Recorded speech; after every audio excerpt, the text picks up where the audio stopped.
I, male 38, used to be fairly close with my sister Jen, female 34. However, about 10 years ago, we parted ways. Long and short of it, I was in a marriage that was really dysfunctional. I'm not proud of it, but towards the end of the marriage, I started a relationship with another woman. I was planning on divorcing soon, and although I should have ended things with my ex first, I didn't. Again, no question. That was wrong, and I've never done anything like that again. Jen found out. She read me the riot act, and I didn't disagree with her. However, she told me she was going to tell my then wife. I pleaded with her not to. She said she had a moral obligation. I asked her if she had any obligation to me out of loyalty. She had next to no relationship with my ex. I did all kinds of things for her, lent her money anytime she asked, and never said anything when she never paid me back. Never ratted on her to our family when she'd sneak out and party until dawn. And even helped her get back into the house when she stayed out too late and needed to sneak back in. I never ratted her out for D, and always treated her with the utmost loyalty. Jen didn't care. She said that as a good person, she can't hold it in, and that even if I saved her life, she would still have to. I told her that if she stabs me in the back, she is dead to me. I will never speak to her again. I will never allow her in my home or enter hers. She will have made an enemy of me for life. The only time I will ever share a room with her again will be our parents' funerals. Maybe she thought I was bluffing. Maybe I wasn't. She called my ex, and we had a very, very ugly divorce. The judge really slammed me as a result of the affair, and it took me years to recover. I accept that the affair was my doing. However, I've never forgiven my sister for selling me out. My lawyer estimates that the affair cost me about $60,000 in terms of the difference in what my ex was awarded. I'll not go into detail, but it has really set me back in life. I held to my word, and that was the last time we ever spoke. She tried to reach out a few times and even apologized, but the damage was done. I didn't attend her wedding, nor was she invited to mine. She has never met my son and never will. I got a very long email from Jen the other day, telling me how she wants me to meet her daughter, who is 5 now. Jen's own marriage broke up a few years ago, and she's a single mother. Our parents have moved across the country, and she reached out asking if we can have a relationship and that her daughter wants to know her uncle. I wrote back to her telling her that I am tired of telling her to leave me the hell alone.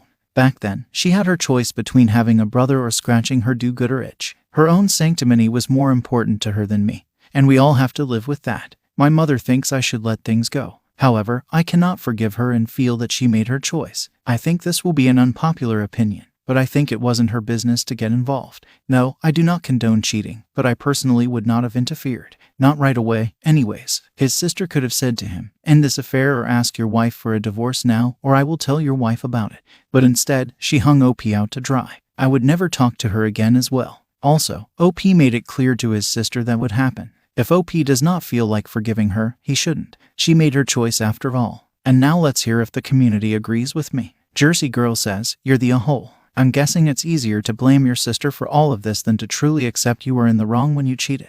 If it had been your ex cheating on you, would you have wanted your sister to tell you? Infinite Adeptness 58 says, "You're the a-hole. You ducked around and found out. Sneaking a sibling in after they've been out party, or loaning some money, is nowhere near the same thing as covering for an affair. Your ex deserved to find out. And Jen was just the person who told her." The defiant amount says, "Not the a-hole. She caused unnecessary harm to both sides, you financially and your ex mentally, maybe, possibly. The ex never had to know. You were ending things anyway. Now your sister just wants free child care and money to support her kiddo. Forget her already." Story 2. My friend was moving houses 5 years ago and had 6 old chairs and a dining table he couldn't keep. I had a look at them. Seemed okay, a bit old and used, so I offered £50 for the lot. He said something like, "I was actually going to throw them away. You've saved me the hassle." I did think, shouldn't have paid £50, but I thought a deal's a deal, so I paid £50. I organized a man with a van to collect and deliver them. Emailed him to say thanks for helping get everything into the van, happy with the purchase, and saved me paying for a first-hand dining set.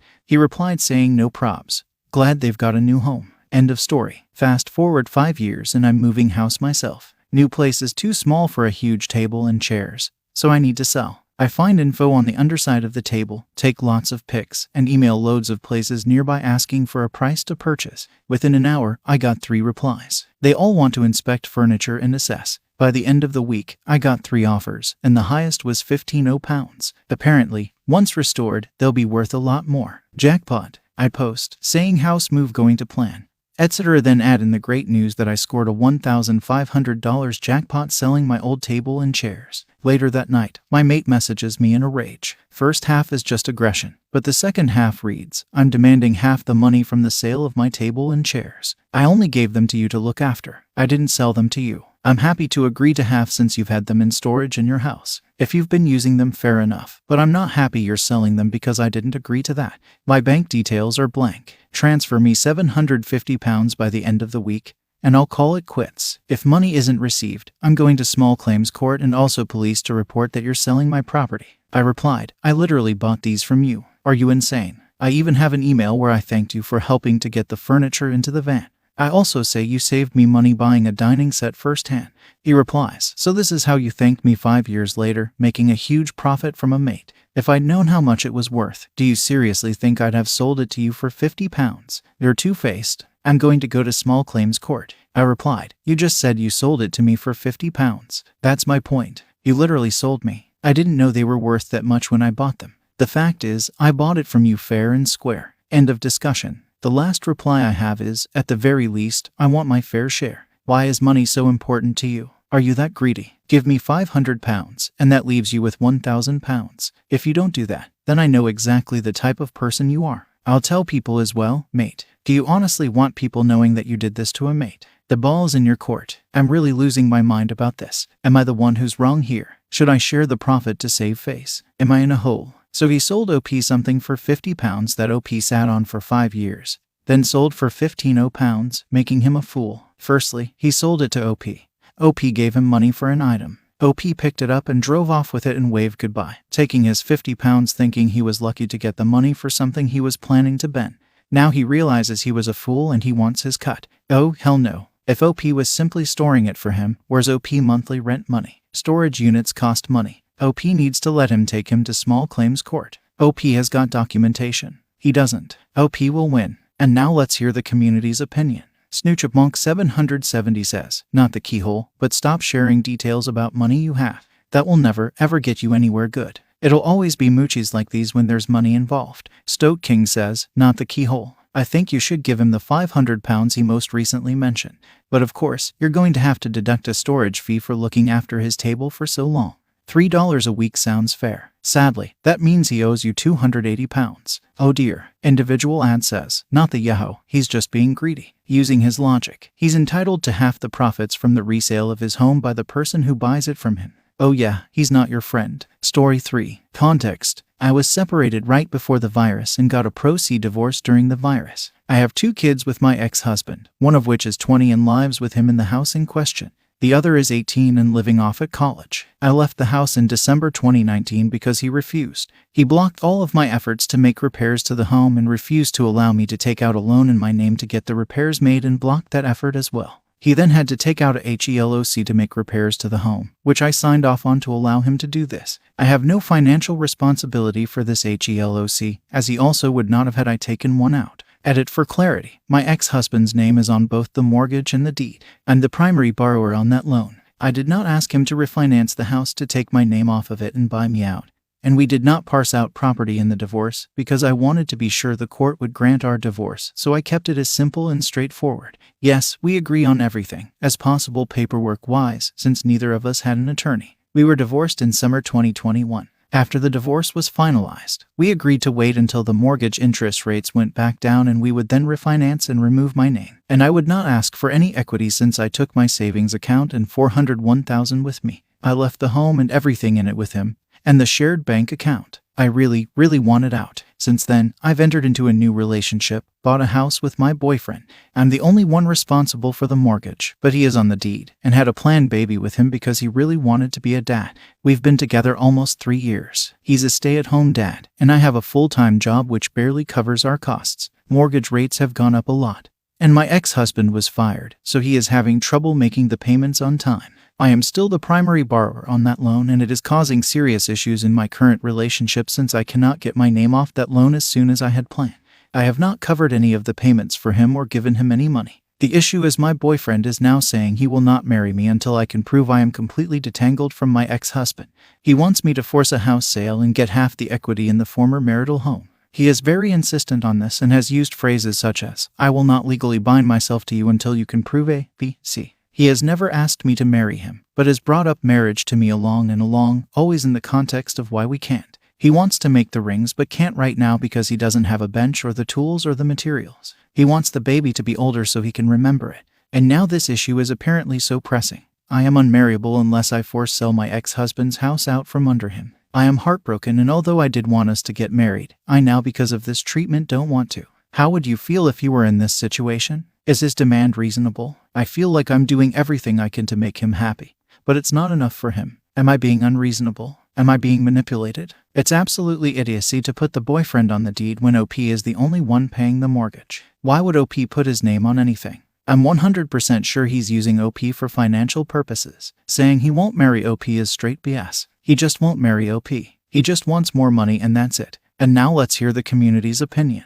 Mobile Mountain says, "Why the effing crap would you put his name on your deed?" Why? Express Guest 3191 says, "Because she doesn't learn from her mistakes, that's why." Carolina Mama 2015 says, "You have really poor judgment and taste in men. 1. You should have had your name taken off that house as a condition of the divorce, cause if it gets foreclosed on, that's majorly affecting you. 2. You jumped into a new relationship after your divorce, had a new baby, and let a new mooch live off you. Also, putting his name on your new house. So now you are playing the same game with a different player. If you and him break up, he has equal rights to the house too. So you could potentially lose 2 homes. And you said yourself, you're barely making it financially. You need to force the sale of your old house and try to figure out how to get your boyfriend's name off your current house." Banana Pajama Jammer says, "Well, it's too late now. He already gets half the equity on the house for investing $0. Story 4. Some background context. My husband and I have been married for 10 years. We dated for close to 5 years before that.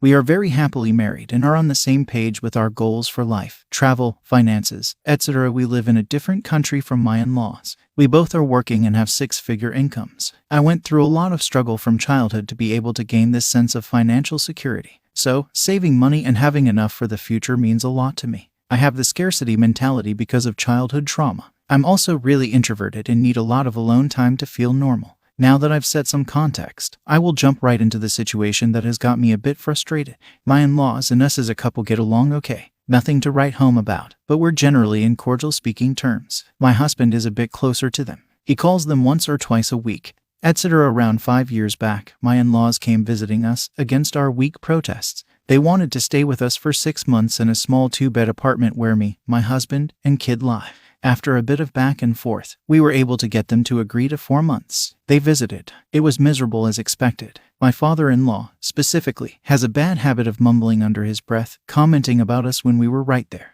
It really got on our nerves. Finally, because of a lot of friction, they cut short their trip to 3 months and left. Because of this really bad experience, we hesitated to have our in-laws with us again. So when it had been a few years since we met them, we decided to fly to our home country and spend a month there, hoping that would deter them from visiting us. We spent a bunch of money on flight tickets, gifts for everyone, and traveled there for a month. We split the time between my husband's family and mine. My husband sent money ahead of time to my father-in-law for any added grocery expenses that they will have to bear since we stayed with them for part of the trip. He also sends money every month for their expenses. We paid for all the outings when we were there, restaurants and such. Now my in-laws insisted that they visit us for a month after this trip. They've been insisting this for a few years, and by this time, I was worn out having this discussion over and over again. So I told my husband, let's just buckle up and let them come and stay with us exactly for a month.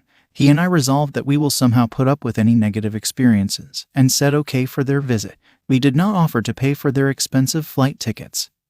$3,000 because we had already spent close to $10,000 for our trip to our home country, flights, gifts, eating out, etc. My father-in-law went ahead and booked a Euro trip for him and my mother-in-law. They went to Zurich, Rome, and Vienna. After their Euro trip, they came and stayed with us for 5 weeks. We had requested them to keep their trip to no longer than 4 weeks, but he went ahead and booked for 5 weeks anyway. My husband paid close to $1,000 for both their health insurance for their stay with us. I cooked all meals for the 5 weeks. My husband and I cleaned up. Every weekend we took them for outings entirely paid by us. They didn't have to spend any money when they stayed with us. They only used their money for any gifts they wanted to buy for friends and extended family. Their stay came and went. It was stressful, but we somehow pulled through without any fights or problems. Now they are back in their home country for 3 weeks. My husband gets an email from his father saying that the last money that my husband sent him was in June. July was their Euro trip, and August they stayed with us, so he did not send the monthly amount. Their tickets, including the Euro trip,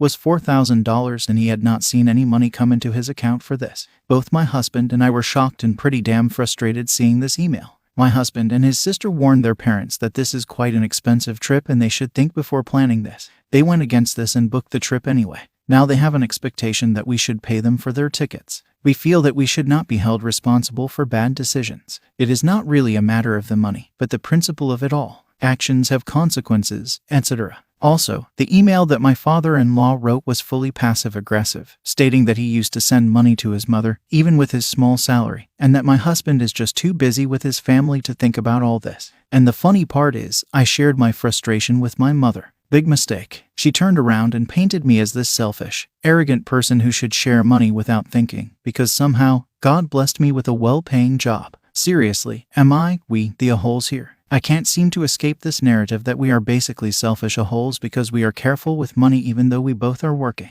Some added context. On top of monthly expenses, my husband sends money for any additional medical emergencies. He also purchased a car for my father-in-law last year when his car became too old. I myself purchased a diamond pendant from my mother-in-law last year as a gift. Presquinord says, not the Yahoo, sounds like your in-laws are using you or at least taking advantage of your money. So when you visit them, you send them money for your meals. But when they visit you, you're expected to pay for the flights and meals. Am I reading this right? And then the father-in-law has the nerve to send an email demanding you pay for their Euro trip after it had happened. Nope, stand your ground. Laura Mommy says, shut up about how much money you have. No more information. Period. These people should have saved their own money for their travels and retirement. Happiness Level Max says, not the Yahoo. It is exhausting to hear repeatedly that children are their parents' retirement plans. You do not have children so that they can finance you later in life. It is absolutely wonderful that you are able to assist your in-laws, but there should never be an expectation for it.